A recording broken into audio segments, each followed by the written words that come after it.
Welcome everyone to today's update on COVID-19 in Alberta. With us is Dr. Deena Hinshaw, the Chief Medical Officer of Health for Alberta, and Dr. Mark Joffrey, AHS Vice President and Medical Director for Northern Alberta.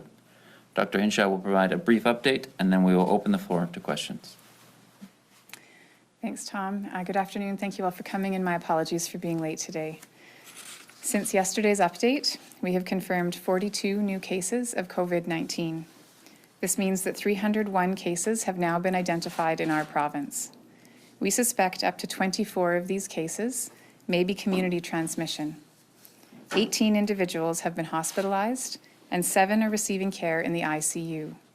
There have been no additional deaths. 3 Albertans have recovered from COVID-19 so far that have been reported to us.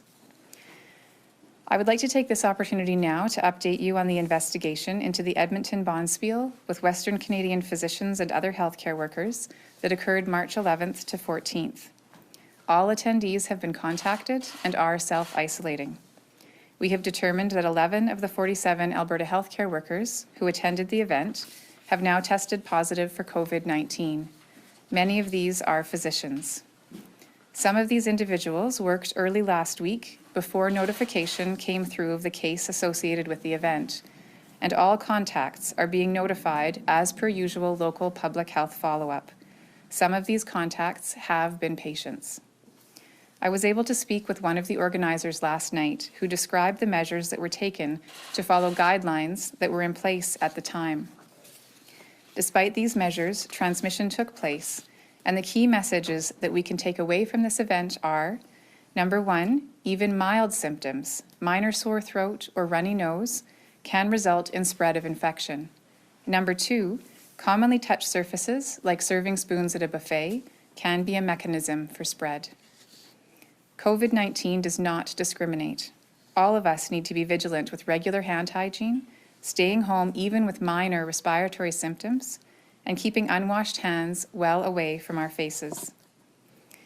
I want to talk now about isolation timelines and testing changes. Earlier today, we announced changes to our isolation and testing protocols for COVID-19. I understand Albertans may have questions about these changes, so I'd like to take a few minutes to address your concerns. First, we've updated our self-isolation timeline for those who are sick from 14 days to 10 days following the onset of symptoms. The most up-to-date medical evidence indicates that if you are feeling well after 10 days from the onset of mild symptoms like sore throat, runny nose, or cough, you will be able to stop self-isolating, again, provided your symptoms have resolved. If symptoms continue past 10 days, self-isolation should as well. This 10-day timeline is for those who are sick. For those who are well and have had an exposure of concern, such as travelers returning from outside of Canada or those who have had close contact with a confirmed case, they will still need to self-isolate for 14 days upon their return or after their last exposure as a precaution. Should they start to experience symptoms, they must also follow the same 10-day guideline. This means that if a person returned from abroad and experienced symptoms after 7 days of self-isolating, they will be required to self-isolate for 10 days from the start of those symptoms. In this example, that would mean their total time in self-isolation, assuming their symptoms resolve by 10 days, would be 17 total days. I understand this might be confusing, and we are trying to make sure that our website is very clear about the 10-day guideline for those who are ill and the 14-day for those who are well after an exposure or return from travel. In addition, we are also adapting our testing approach to ensure we prioritize those who need testing the most. You have heard me talking about a need to shift the use of our testing capacity to enable both capture of some returning travelers with illness, as well as testing those who have not traveled. Going forward, we will continue testing that has been in place for the last few weeks of people who were admitted to hospital with respiratory illness and residents of continuing care and similar facilities. For these individuals, COVID-19 remains a dangerous illness, and access to testing can make all the difference, especially in settings like a long-term care. Additionally, later this week, we will also be adding testing for healthcare workers. This is being done to ensure the physicians and nurses and other healthcare providers we rely on can return to the front line as soon as possible. It also helps us to test some individuals who have not traveled, so we have a better understanding of where there may be spread in our communities. Individuals with mild symptoms who do not fit these categories will not be tested. We will honor any existing appointments that have already been made, but going forward, this will be a change for returning travelers. Returning travelers should all be at home and self-isolating for 2 weeks since their return. They should continue to stay at home, and if they experience mild symptoms, self-isolate for the minimum 10 days from the start of symptoms or until symptoms resolve, whichever is longer. This new approach, which has been adopted in other provinces, reflects the fact that the number one thing you can do if you have mild symptoms isn't to get tested. It is to stay home and self-isolate away from others. I understand some Albertans may be upset with this change. I can appreciate the comfort and certainty that testing can bring for those unsure whether they have a minor bug or COVID-19. It is important to remember that the majority of people who get COVID-19 will experience minor symptoms. For those who do experience these symptoms, there is nothing better you can do for yourself and others than to stay home and self-isolate away from others. I would also like to give you an update on some of the work occurring in our health facilities to make sure our health system is ready to respond. Alberta Health Services has taken 2 significant steps to minimize the risk of transmission at our hospitals, to protect our staff, and to ensure we are able to provide safe, timely care and treatment for patients. Starting this week, staff, physicians, and contractors at clinical healthcare sites will be screened before starting their shift. They will be met at the entrance, given a temperature check, and asked to complete a short questionnaire to assess health risk. Any employee deemed not fit to work will be asked to return home and told to self-isolate. This is necessary to keep both our patients and healthcare workers safe. AHS is also implementing a process that will expedite return to work for healthcare workers who are self-isolating but displaying no symptoms. This will only be done in exceptional and limited circumstances where it is absolutely necessary for that frontline care provider to work and where there are no other alternatives for coverage. This will include even more rigorous temperature checks, regular wearing of masks, and other measures to ensure that protection from any possible spread of disease is under control. Please be assured this process will be very carefully managed. Any staff who is approved for an expedited return to work will be required to follow very strict conditions. Patient and staff safety will be the deciding factor in any approval. It has been close to a week since strict measures for social distancing and mass gatherings were put in place. And with the warm weather now approaching, I can understand the need to get out and enjoy the sunshine. Again, I reiterate the importance of practicing physical distancing whenever you are out in public. I do encourage people to go for walks and enjoy being outside, and at the same time it is extremely important to maintain that distance between others. Whether it's the Glenora Stairs or heading up Nose Hill, please be careful to maintain a distance of 2 meters and to avoid touching rails, garbage cans, or other potential sources of transmission. I especially caution Albertans against planning trips to provincial parks or the mountains, where many washrooms, restaurants, and facilities are closed, and where it is possible that large crowds could form. Now is not the time for travel. I know that these measures we have put in place continue to strain families, businesses, and all Albertans. And I appreciate how hard it is to be separated from friends and family during such stressful times. It's important to remember that we are all in this together. Now more than ever, we need to take care of each other. This means now, more than ever, keeping a physical distance, and now, more than ever, finding creative ways to maintain our bonds and stay socially connected. Connection is so vitally important to our mental health and well-being. I encourage anyone who needs support to reach out to someone they trust, talk to a family member, friend, or someone they can be honest with to talk through concerns. As a part of this message, today Alberta Health Services is launching a text-based program that aims to help provide encouragement and hope to Albertans. Text for Hope, that's the number 4, sends subscribers text messages of support and encouragement to ease stress or anxiety. Albertans can text COVID-19 HOPE to 393939 to subscribe. In return, they'll receive daily text messages on healthy thinking or actions to help manage their mood.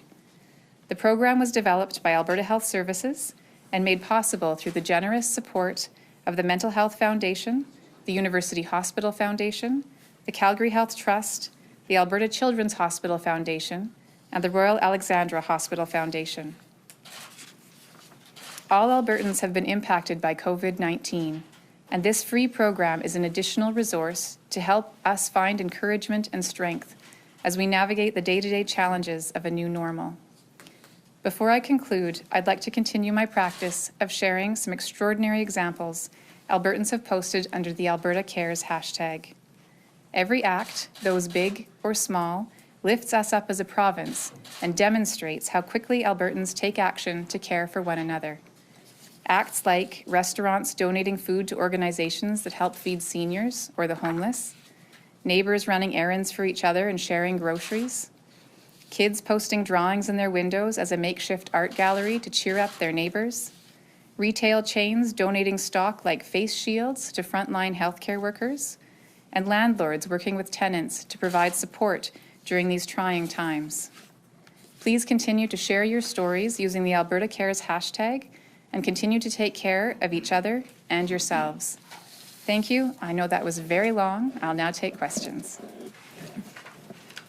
In Ontario and Quebec, both today announced the closure of non-essential businesses. How close are we in Alberta to that point? So these measures are things that aren't taken lightly, and both Ontario and Quebec had cases slightly ahead of Alberta, as did BC. So the important thing in Alberta is that we're continuing to monitor our situation, continuing to monitor the effects of the measures we've already put in place to understand where it would become necessary in Alberta to potentially put additional measures in place. And again, this is something we monitor on a day-by-day basis, knowing that the situation is rapidly evolving. And just a quick question about the change in testing criteria. Are there concerns if only the most at-risk people are being tested that we don't fully capture the bigger picture of what's happening in the province? So I've talked before about the fact that we're fighting a war on two fronts. One front is those who are coming from outside the country who may have been infected and then bringing infection into the province with them. And we need to use not just testing as a measure, but multiple measures to control that. And so with returning Albertans coming in from outside of Canada, those people are being asked to self-isolate for 14 days at home.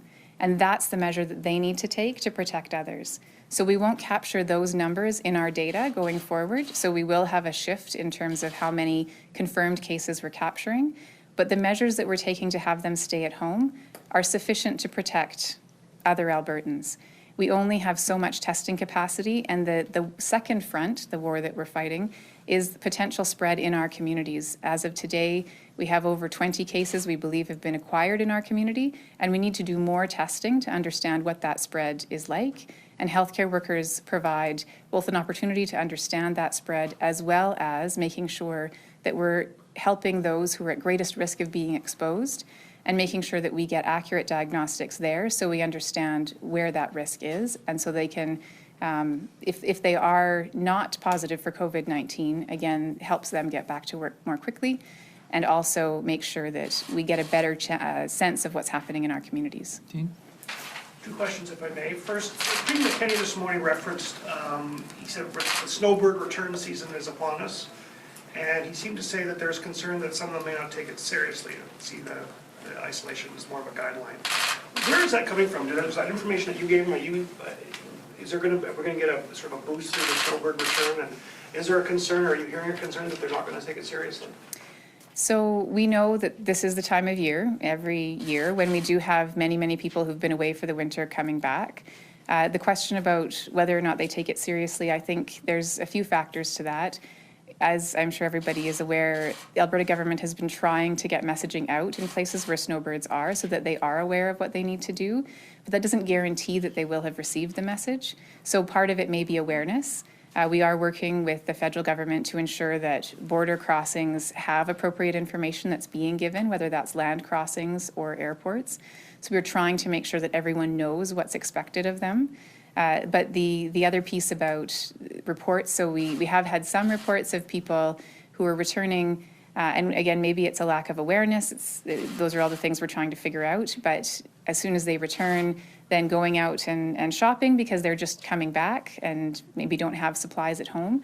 So again, this would be a message for all Albertans. If you know someone who's returning, and you can help them by helping them get stocked up so they don't have to go out and get groceries or get supplies. This is something that all Albertans can help with and make it less necessary for these people who are coming home from months and months away to be out in stores and public places.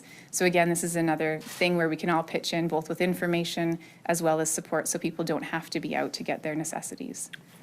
Yeah, is there a way you can give Albertans a window into your short-term forecasting or modeling? What is the next week going to be the crunch period for Alberta, next 2 weeks? Success is a relative term, but what does success look like, and how do is it maybe look at the community numbers versus the travel numbers? I don't want to use the word success because that doesn't sound right, but are you gauging that? Are you forecasting what would progress look like to you, say, in a week or 2 weeks? Yeah, so I think that we need to remember that because the incubation period is 14 days, it would take 2 weeks from whenever we implemented any new measure for us to see what effect that might take. So I think we should expect that there will be additional new cases that we will see because we're still seeing after effects of exposures that happened up to 2 weeks ago. In terms of success, I think that this is clearly a very contagious illness. It's something that no one has immunity to. And so we need to closely monitor those community-acquired numbers, especially as we shift our testing protocols. And that will help us get a better understanding of what is happening. It'll also help us determine, again, whether or not we're at a place where we might need to move into more aggressive measures. Whatever we put in place, we will need to sustain for a period of time because the measures we're putting in place don't make the virus go away. They just slow down the rate of spread so that we don't end up with a steep peak of many people getting sick all at once and then coming down the other side. So it may actually sort of push out the spread of the disease further as that curve is flattened. So these are all the things that I will be looking at, that my team will be looking at, are the numbers, especially the locally acquired numbers, and seeing how that trajectory shifts and changes, and whether or not we need to put in additional measures. So I just need to follow up on that. So is there a way you can tell us if we're going in the right direction or the wrong direction? Or I appreciate it's hard to quantify what's happening here, but is there anything that you could, Albertans can sort of look for in the next week to see if we're on the right path? Really, it's going to be looking at our numbers. And again, that will shift a little bit as we've shifted this testing process. But the numbers are going to be what help us understand. But I think, again, it won't be over the next few days. It will be over the next few weeks because it does take a while for us to see the effects. Community spread numbers are kind of the canary in the coal mine, is that? That is our biggest concern. I think we've dealt with, again, the one front of returning travelers with the measures we've put in place. And we need to make sure that those are being followed. And now the second front is where we need to focus our attention with community transmission. Yeah. I have to go to the phone now. Operator, could you patch to the first question, please? Yes, the first question is from Rick Bell of the Calgary Sun. Your line is open. Please go ahead. Good afternoon, Doctor. On the weekend, there were news reports that the Alberta government was set to announce new enforcement around social distancing, a topic which agitated the Prime Minister very much this morning. Do you have any idea when that's coming? It said in the news report that the province had received reports of people not practicing social distancing. I personally witnessed it and almost got into a bit of a scrap over it on Sunday myself in a drugstore, and where people had no idea even what social distancing was. Or apparently didn't know. And so we've been told something will roll out this week about public health inspectors monitoring maybe restaurants or coffee shops or businesses or groups. Is that still happening? Yes, so we have on our website information about if somebody does observe an issue where the orders that we've put in place to close down businesses such as bars, nightclubs, to close down locations like gyms or recreational facilities, indoor children's playgrounds. So if anyone sees something that's not being followed in those orders or gatherings of more than 50 people, environmental public health inspectors across the province can be contacted. There's information on how to contact them. There's a link on our website that lets Albertans know how to get in touch with them. And then those environmental public health inspectors are able to enforce the legal orders that have been put in place to require all of those measures. So that, again, that information I believe went up today on our website. To make sure that Albertans know who they can talk to if they are seeing concerns with some of these orders not being followed. Is there a follow-up, Rick? Yes. So these inspectors are not on their own going to, or are they going on their own to sort of randomly check? You know, the same way, as you well know, health inspectors go to restaurants in pre-virus times, you know, to check on restaurants and check on their cleanliness and various other regulations. Is there, or is it just going to be driven by public complaint? Because I was only out for a very short period of time, like I said, to a drugstore, and then walked past a coffee shop that was open on my way back to my vehicle, and I found a few infractions just there in that very short period of time. So are there going to be also inspectors actually going out randomly and doing random checks on various places? So that's a good question. I know that Alberta Health Services has been looking at the work that their inspectors normally do. As you say, normally they do have a routine schedule for inspecting restaurants and places that serve food. So that's something that I will have to take back and get back to you whether or not they've adjusted those normal proactive inspections to include now inspections for the enforcement of the orders that are in place. Again, I know they're doing complaint-driven inspections, but we'll double check on that and get back to you about their proactive schedule and how that's been adjusted away from just the restaurant inspections and more about the COVID order inspections. Yeah. Operator, could you patch through the next question, please? Yes, the next question is from Emma Graney of the Globe and Mail. Go ahead, please. Yeah, g'day. Sure, just a quick question to follow up on your text for hope thing that you brought up today. What are you hearing about the need for something like that, and why is that a priority for the government right now?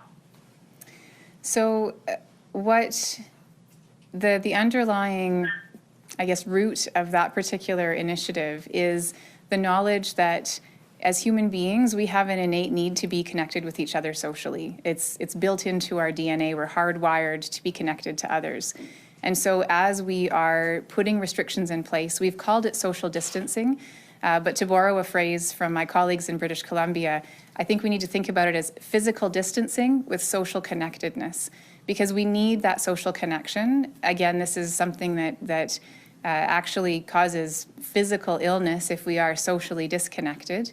And so this particular text program is just one way that these organizations that I mentioned pooled resources to try to help Albertans who want to feel like they have some hopeful messaging coming through, especially when the news is often frightening and things are uncertain. We don't know how this will unfold. And so having something that can come in regularly as a little spot of brightness in the day is about being connected to others, about having that hopeful message.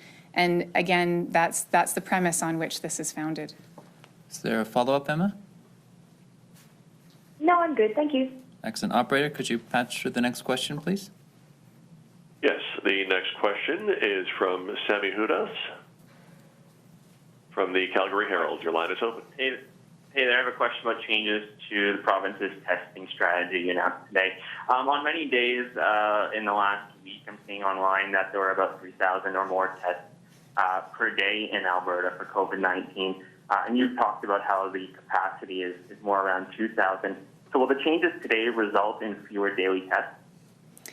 I don't anticipate that in the long term they will result in fewer daily tests. Our lab has, as I've mentioned before, done extraordinary things to expand their capacity to the fullest extent they're able to.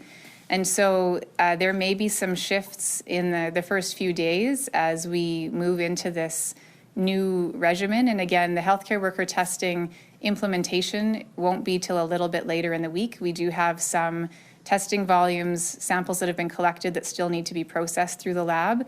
So we need to make sure that we get all of those worked through, and then we can move into this new phase. I anticipate we will be using our full lab capacity going forward with this new shift. And we know that there are other groups that are asking about testing. We will continue to refine this policy, again, utilizing as much lab capacity as we are able to have in the most strategic way possible. Is there a follow-up there, Sammy? No, thank you. Excellent. Back to the floor. Julia? Sorry, 1 second. We've heard about other provinces like Nova Scotia and Newfoundland saying that those who enter the province need to self-isolate. Are we at that point here in Alberta?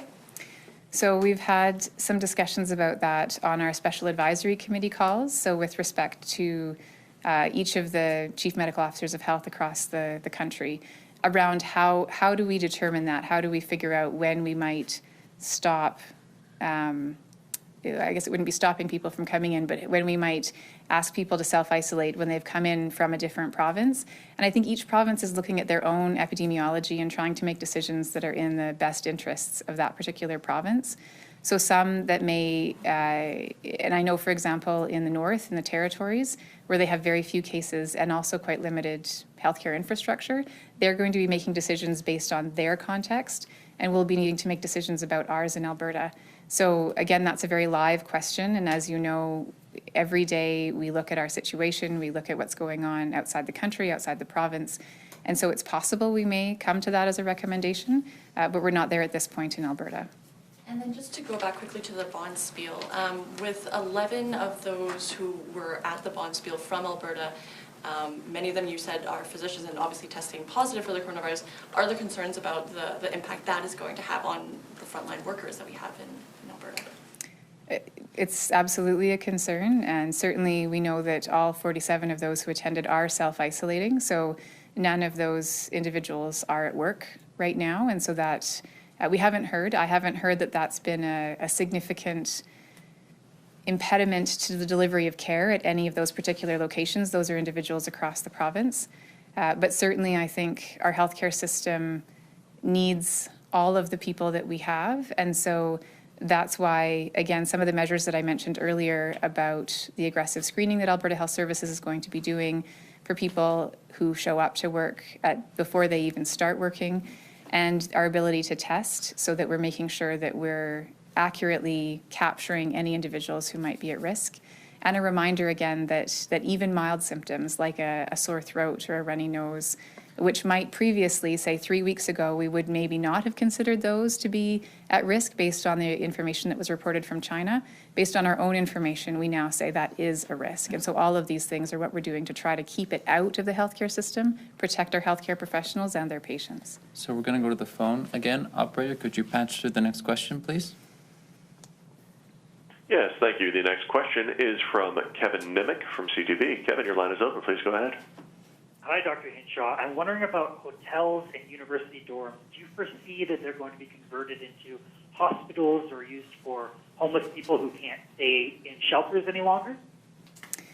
So there are many plans underway in cities across the province with respect to sheltering those who are experiencing homelessness. And so it depends on each of those specific cities is looking at options that are appropriate to their context, what they have available to them, where they can provide services. And so certainly hotels or other amenities are on that list for consideration, but there will be different measures put in place in each location based on what the local needs are and what's locally available. With respect to opening additional hospitals, I might just ask Dr. Jaffe to comment. I'm not sure what additional infrastructure is being looked at for that. Thank you, Dr. Hinshaw. So as Dr. Hinshaw has said, we are looking at capacity both inside the hospital and outside of our hospitals. We do need to ensure that we can care for Albertans where they are and where they need care. Our hope is that most Albertans will be cared for outside of the hospital setting. And as she has said, we are looking at opportunities in the various communities around the province to ensure that we can do that. Within our own facilities, we are looking to enhance capacity to ensure that we are ready for Albertans if they present to our doors. Is there a follow-up question? Yeah, there sure is. I'm wondering about work sites. I know, Dr. Hinshaw, you were asked last week your thoughts on oil sands work sites, and you said that at the time they're okay, but they are already practicing some social distancing. Have your views changed at all? Are you still open to the idea of these work camps staying open? So, we get a lot of questions about work camps, construction sites. There's questions about other workplaces and whether or not any of these locations are safe. And I think the critical thing is to look at each individual site to understand how they're able to implement the recommendations of ensuring that anyone who has any symptoms, even mild, has a place to self-isolate away from others, making sure that if there are any gatherings of people, up to 50, that there's able to socially distance, so there's more than 2 meters apart, that there's no buffet-style dining. So those are the kinds of things that are important to make sure that that risk is mitigated. And as we've done since the beginning, it's really a matter of trying to weigh out the health risks and the risks of spread of this virus against the risks of the actions that we take and the impacts that suite of public health measures have on Albertans. So at the moment, again, I believe that our current state is not putting anyone at undue risk, but we do continue to assess that every day based on our current data, based on what we know about what's happening in other provinces, and with these different activities going on in these locations. And if we feel that more measures need to be taken, we will put those in place. Operator, could you patch through the next question, please? Yes, the next question is from Terry Reith of CBC. Please go ahead. Yes, hi. Thank you, Dr. Hinshaw. Just some follow-up questions on the testing. We've been talking about this number of about 2,000 tests per day, highest per capita rate in North America, number 3 in the world. Is this still an accurate number, and how is it that Alberta is able to do this many tests, more tests than other jurisdictions? And I will have a follow-up. Sure. So the lab has actually managed to push the maximum number to 3,000 a day. And I think that question of how we've been able to do it, we have many advantages in Alberta. One is that we have a single healthcare delivery organization, and our provincial lab for public health is incredible, with incredible people working in it, with a great infrastructure in terms of the expertise that those individuals possess and the work that they do there. I think we also have a community of people who work in laboratories outside of Alberta Health Services who've been willing to share expertise, personnel, equipment, reagents and supplies. And so we've been able to, through the pooling of resources across many organizations in Alberta, we've been able to use the equipment that the lab has. They also put in some orders early on for some extra equipment to help them enhance their testing capacity, some of which has arrived, some of which is still several weeks away. But the combination of that planning, preparedness, and that spirit of pooling our collective resources so that the equipment that we have can run 24/7. Again, there's shifts in the lab that people are running this equipment all day and night so that we can use that equipment to its fullest potential. And again, the ability to then, when the reagents or some of those testing materials run a bit low, we were waiting for our extra orders, some of the other labs in the province have stepped up outside of the health sector to give us reagents in the health sector so that we can manage this urgent response. So this is really a triumph of collective effort. And what is your follow-up And there? yet follow up here, and yet even still, you mentioned, this is limited testing capacity and you're having to make adjustments. So sort of a two-part follow-up here. What would be an ideal level of testing, and how important is this testing? How is this testing used in our surveillance, modeling, and mapping? So in an ideal world, we would be able to test Albertans who have symptoms of cough, fever, and even mild symptoms. In an ideal world, we could test anyone who had those symptoms to be able to identify very quickly any cases and put measures around them to contain it. But that obviously, again, as you've mentioned, with the testing per capita that we have really being incredible when you look around the world at what others are able to do, it's unlikely that we will be able to reach that kind of testing capacity to be able to test all Albertans even with mild symptoms. And so the adjustments that we've made, as you mentioned, really are kind of those pragmatic, how do we focus that capacity? And then the results from that, you'd asked how those are being used in our modeling. Again, we really have to look at our results and our positive tests in a couple of different arenas, because we know that when we identify cases that are being imported, so travelers who are coming from elsewhere and then get sick here within 14 days, that's a reflection of the risk of exposure in the place that they came from. And that was really important in our early response, because we didn't understand where in the world. We knew a few places were places of concern, but when we started testing for any returning travelers, that was partly a mechanism to understand where there were risk areas in the world. I think it's pretty clear now that there's it's easier to list the places that aren't a risk than that are. So that information in terms of our epidemiology isn't that useful anymore, and it doesn't change the clinical outcome for those individuals who have mild illness. So at this point, we're using our testing capacity to focus on that issue of local transmission, and we will use that data to understand, are there particular geographic areas where we have more problems than others, and are there particular places where we're seeing a steeper increase? And those are the kinds of things that we'll be looking at to guide our response and to look at our modeling in terms of what we might expect going forward. All right, we're going to take one more from the phone and then take a final one in the room. Operator, could you patch through the next question, please? Thank you. Yes, the next question is from Tyler Dawson of National Post. Please go ahead. Hey, I just wanted some quick clarity on the Bonspiel numbers. Did you say that there were 47 AHS employees there, 11 of whom tested positive, or is it 11 Alberta workers tested positive and 47 is the grand total from across Western Canada?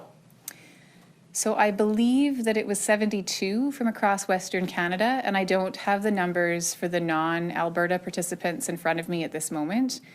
So the total of all participants, I think, was 72. 47 of those came from Alberta, and many of those were physicians, but some were other healthcare workers as well. And of the 47 healthcare workers in Alberta, so not all Alberta Health Services employees, just from Alberta, 11 of the 47 have had a positive test for COVID. Is there a follow-up? Right. And you had said, and you had said that some of them had been patients, right? So do you have any concerns about sort of a domino effect through the system now? So absolutely, this is a concern that public health is currently addressing. I want to say, first of all, that all 47, well, actually all 72 in Western Canada have been contacted. But for sure in Alberta, all those who are participants are self-isolating at home. So there's no more risk of potential exposure from those participants.